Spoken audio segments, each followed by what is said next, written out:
What's up, everybody? It's your favorite mixtapes, favorite nerd, and today we are looking at this Frenzy that was gifted to me from Rob J. This is his design. He painted it, printed it, he assembled it, asked me if I'd be interested in taking a look. You know I love fan-created stuff. You know I love fan ownership, so I was like, absolutely. Unfortunately, it took me a while to get to it just because of how busy things have been recently, but I have this and a number of other fan-created projects lined up. To be fair, like 3 or 4. So if you like that stuff, you're in a good space. So this thing is huge, so to speak, and there's a lot I want to talk to you about, but in order to talk to you about any of it, we have to talk about accessories. He comes with his 2 signature guns. You know, you can't have a Rumble or a Frenzy without them. This might be fully painted as well, but this could also be the plastic. I can't exactly tell, but I think it's painted. And we have 2 different options, right, to peg in, so to speak. And some sculpted details in there that he put in there. And then even, yeah, it's painted. Look at that. So even some scorch marks where it's been used as a blaster. Don't think I won't pick up on stuff like that, because I will. He'll hold that just fine by sliding the handle, the smaller handle, down the kind of carved out pegged area. I'll show you on that hand where it is. So it just slides the handle right down. And using the fatter peg, you can, so to speak, I guess, you can get that into the back tape holes.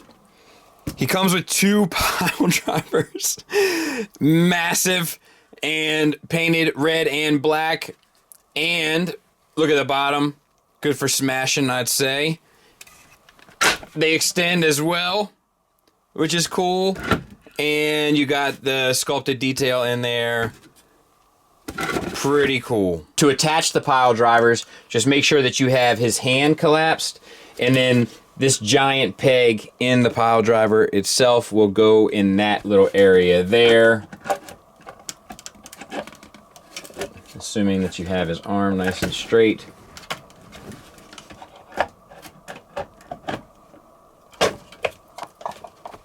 And just slide it in. It's hard to do with the camera. I'll do both. We'll take a look at it. There's kind of a rough idea. It's not the best posed, and I'm having a hard time getting them in all the way because it's scratching the paint, and this is my personal copy, so I don't want to scratch the paint.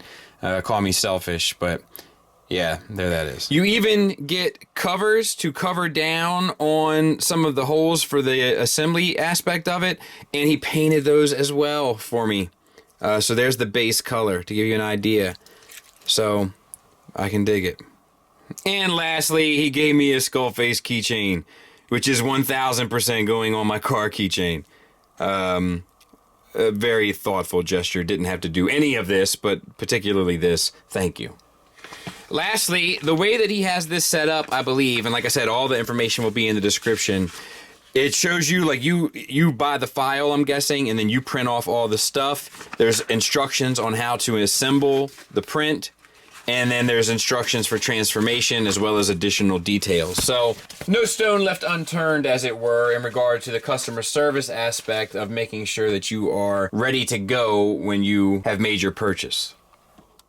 I'm not even sure if I'm supposed to show you guys this or not, but he's working on a laser beak, too. This is like a prototype. It's not like a symbol. It's just like the pieces and components to kind of give you an idea. But I'm too excited about it that I couldn't help but show you.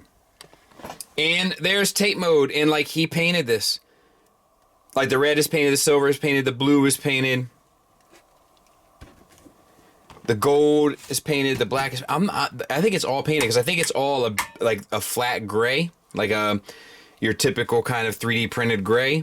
So I think this thing is 100% entirely painted, which is like great. Kudos to him. There's not a whole lot to talk about regarding it other than I still can't find my tiger tracks. I think somebody ran off with it, but I can still find Omnigonic, so he's going to be standing in until I can find tiger tracks. I really got to put my finger on that unit. Anyway, it's massive. To hopefully give you even a better idea, it's about 12 inches across and 8 1/4 tall in tape mode. Huge old unit. All right, so let's get going. This is a big thing, so to speak. So forgive the awkwardness.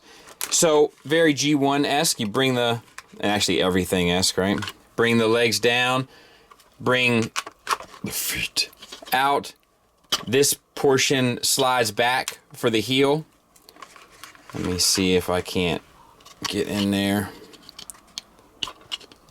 All right, she's gonna require a tool. But we got the tools. We got the talent. All right. So,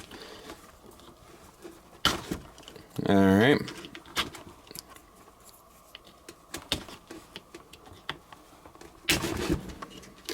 So I'm struggling a bit there. I'm gonna let it go for now. We're gonna do the same on the other side. And we're going to extend these legs also.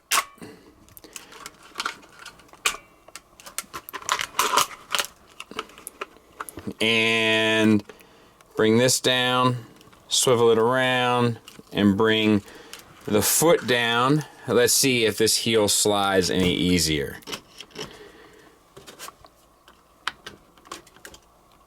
Negative. So that's a bit of a bummer, but that's the only problem we have so far. All right, we can extend the body, I believe. Yes, very nice. Bring down the shoulder, and we want to flip the hand out.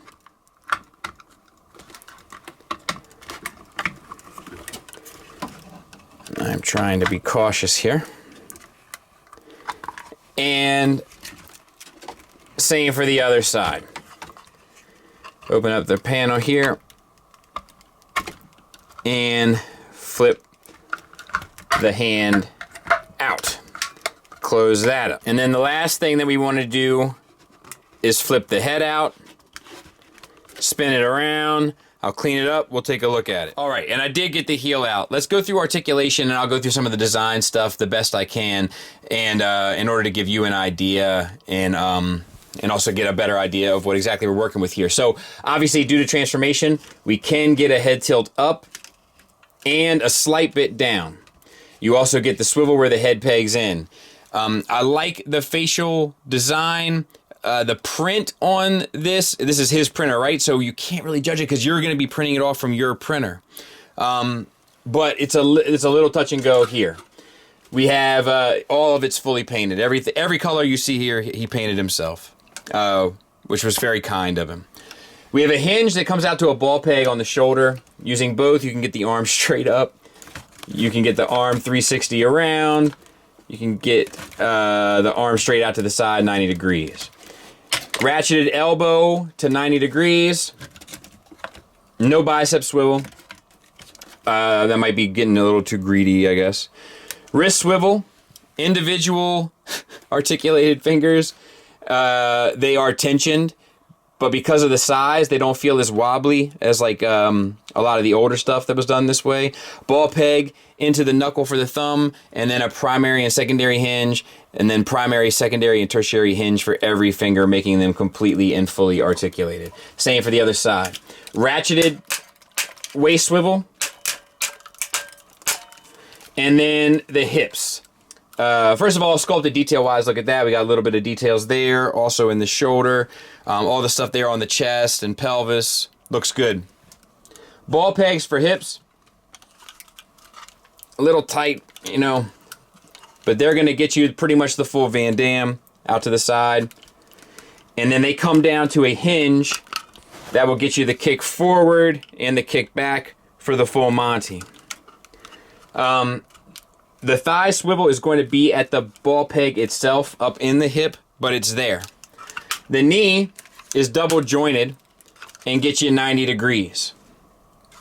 And then the ankles are on ball pegs, which get you an ankle tilt up, an ankle tilt down. The heel can articulate to better support him, and then even a rocker. And then he's painted these details in there, and they're all sculpted too with the vents and stuff. So like, I love this stuff, man. Let me show you in from the back, I guess, real quick. Very cool. Size comparison-wise, I don't really have anything that makes sense. So there he is next to a Seeker. So he's of substantial size. That's an MP Seeker, by the way. Negatives-wise, you know I'm always pretty lenient on this stuff. This is fan created stuff. This is us, right? This is the community. So I'm always a little lenient. But in order to be objective and sort of give him some feedback in order to better improve, I have noticed that like my knees here are a little weak in terms of the assembly. Obviously, you're supposed to be assembling this yourself. He assembled this for me. So I get to kind of blame him where typically it would be my fault. But I'm just not sure if that's in the design or if that is just the individual results will vary type of deal. Let's see what else I have, because I do have some others. There are some parts that are a little touch and go in terms of tolerance. Getting the heels to flip out, which obviously I did. That was a little challenging. Also, the box panels around the arm where the hand goes in, that was a little challenging. And honestly, that's it. And I want to make sure that I stress this. I'm not criticizing this. I'm trying to give feedback for him to even make something stronger. I'll get into the positives here in a second as to why I think this is great, but I think he actually has something really smart on his hands here. Positives wise, he did a great job painting this up for me. I think it's a very cool design, and I think it's fun. I want to kind of cut to the chase, right? Because look, I admire everybody in the community that does stuff like this, that contributes, that wants to be a part of something bigger. But of course the paint is great. Of course the scorch marks on the lasers are great. Of course the general design is great. The size is great. All of the stuff is surprisingly well done. Ratcheted joints, etc. It's very ambitious. You know I respect that. You know I love that. I love all this stuff that people send me that's homegrown, as it were. But I think he has something here. I really think he's on to something here with like little novelty figures at a super size that can be kind of standalone sort of accent pieces to a collection, especially if one happens to be your favorite character. I think he's really on to something here, but he's got to fine tune it. Concept, brilliant. Dedication, brilliant. Design, brilliant. Production, we need to do a little fine tuning. But bravo. And once again, all of his information is in the description. Please hit him up at the very least and get some information. Ask about his future products. Follow him on social medias, etc., etc. It's one of us. Thanks for listening. Thanks for watching. Until next time, take care.